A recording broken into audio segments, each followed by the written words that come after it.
All right, how we doing, everyone? Good afternoon, good evening, good morning, whenever you're watching this. Back for another weekly watch list video. Thanksgiving week, so short week. Double down on execution, double down on focus, double down on rules. You know, I'm sure all of you guys watching this video have your own trading rules.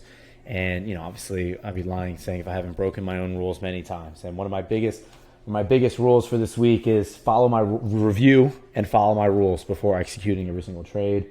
Be consistent with base hits and scale winners accordingly. Those are going to be my three biggest goals for this week. All right, so let's jump right into the watch list. Again, SPY and IWM.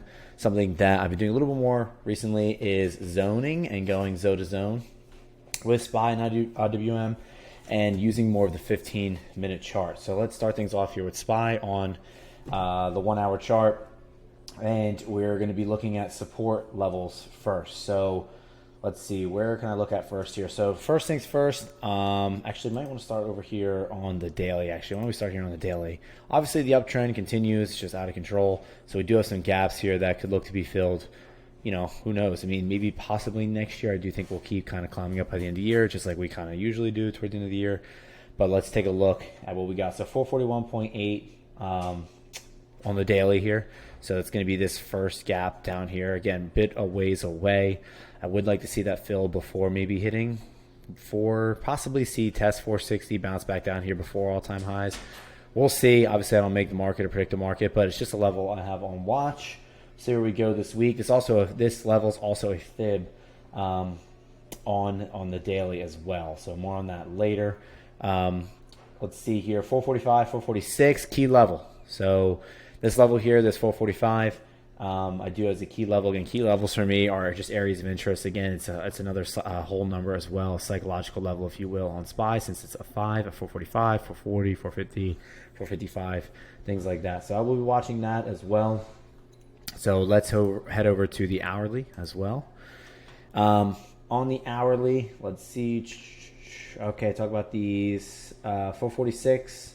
We already went over. So again, let's zoom in here. 446, this level here is going to be support that I have as well. And then lastly, I have these two levels here. So this is going to be this 448, 14. And this is going to be this 449, 28, I believe. And look, this is a part of my zoning that I do every single day, which is I mark out the previous day's high, previous day low. I'll use the previous day low as support, use the previous day high usually as resistance, as at least the first resistance of that day before looking at the next. So if we do break this Friday low, then my next support is going to be down here at this 448.18. As you can see, we came down, had strong support here before kind of pushing up, $4 whole here. And then below that, as you can see here, we had this big move up, and then we built support here at this 446, which again, also on I believe it was the daily. This 446 looks pretty good as well. Yeah, here, as you can see, we had this big gap up, opened at this 446. So that's what I'm watching. I even have that 446. If you take a look at the 5-minute, it was kind of like a consolidation. And I love seeing this, like when we have big moves up and then we consolidate. So this 446 area, multiple touches here. It's another reason why it is a level on watch for me for good support. All right. In regards to resistance, first one's going to be obviously here, this 451.94. And then I believe next up after that would be that 453. I think you see it on the daily, 453, 440, 54. Yeah, to be up here at this level here, right? This is the last time we saw major resistance, 453.67. So those would be my areas for resistances. The one fib, let me go quickly over to the hourly here as I have this written down here, low to high, 50 fib is also that 446 level. So when I'm doing my weekly watch list for the week as well, I'll look for fibs secondary. Intraday, I always use high a day, low a day fib, pre-market high to like low a day fib, or pre-market low to high a day fibs, like all of those for bounces and rejects. But I'll look at them when I'm doing my weekly watch list as well to see if they line up with any of my previous levels. I don't just mark oh, okay, like go, go to the hourly, go to this low, go to this high, and then be like, okay, like, the 61 fib is right here, 444.50. Like, sure, that could obviously be a bounce level, but I like to more so see it line up with something that I already have laid out, which, as you can see, we take this swing low to swing high here on the hourly, and what do we have? Our 50 fib is that 446 level, right? So I like to see it just as like extra confluence, all right? So that's everything on SPY. So I'll wrap up here on IWM, and we'll finish up with that. So down at IWM, let's start on the 15-minute first, just so you can see the chart clearly. So we have that, again, Friday high, Friday low, resistance and support. If we do break Friday's high, I see a lot of room for the upside. Being our next rejection would be here at this 180.34, and then above that, this 180.76. Again, zones marked out as well, just kind of going like wick to body on that highest candle. That's usually how I do. Same thing with the support as well. So support, being this 177.11, saw like major support there. It's actually kind of funny. On Friday, you saw like us come down to that zone every single time, and just keep bouncing off that, keep getting support there. Below that, though, if we do break down below that, as you can see, support here on the one at 175.22. If we do break down below that, my next level is going to be here at this 174.04. But let me just recap that: 175.11, 175. Let's see, 175.22. Again, all on the 15-minute, just kind of like this zone here. And then 174. Actually, wait, 170. I believe I think I had a typo here. Yeah, I had a typo. It's 177. Not a typo. Wrote this down wrong. It's 177.11. And then 175.22. And then over on the hourly, we can look at where I got this 174. So this 174 level here, we kind of zoom in here. We can see we had big support over here as well. And it's held up nicely. And again, it's also through this giant move up where you could get a massive fair value gap here as well. And that would also hold up there as well. So that's going to be 174. I believe I also have a fib on that as well. Yeah, on the hourly actually. So if we take our Fibonacci, and I believe it was this swing low to this swing high.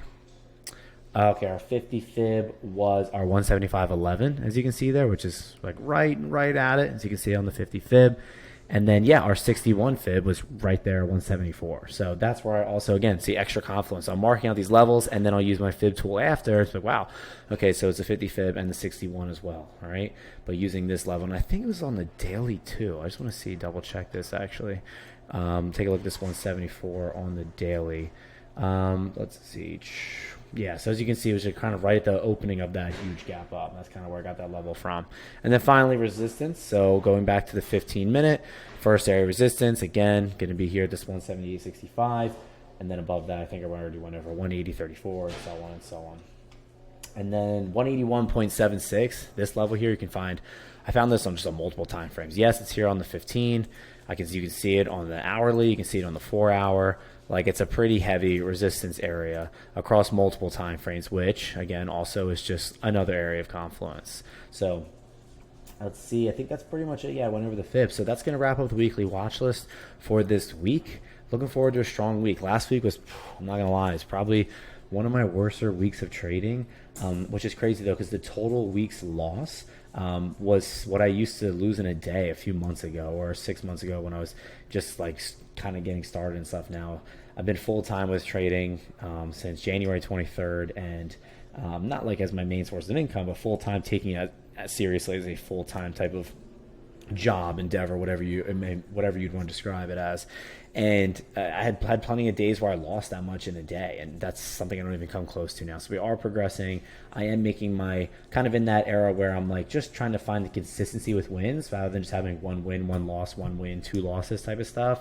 But I have brought my losses down drastically, but with that, my wins have been smaller as well. So I kind of went from that like small win, big loss era to kind of like small win and small loss, and I'm slowly working my way to keeping those losses small, and I'm just scaling the winners up over time. But most importantly, just finding consistency. How about a week where I win every, win every trade, or I'm green every day, something like that, So that's going to be kind of like the next goal that I'm working towards in my own path here. So thank you guys so much for watching. Hope you guys enjoy these videos. Again, they do help me learn. I massively appreciate anyone who gives this a watch. And if you do enjoy this content, please consider dropping a like on the video or subscribing for future watch lists. So thank you guys so much. Have a wonderful weekend, and I wish you all the best week in the markets, in business, in your careers, and your relationships, and also have a wonderful Thanksgiving if you are respecting and observing that holiday this week.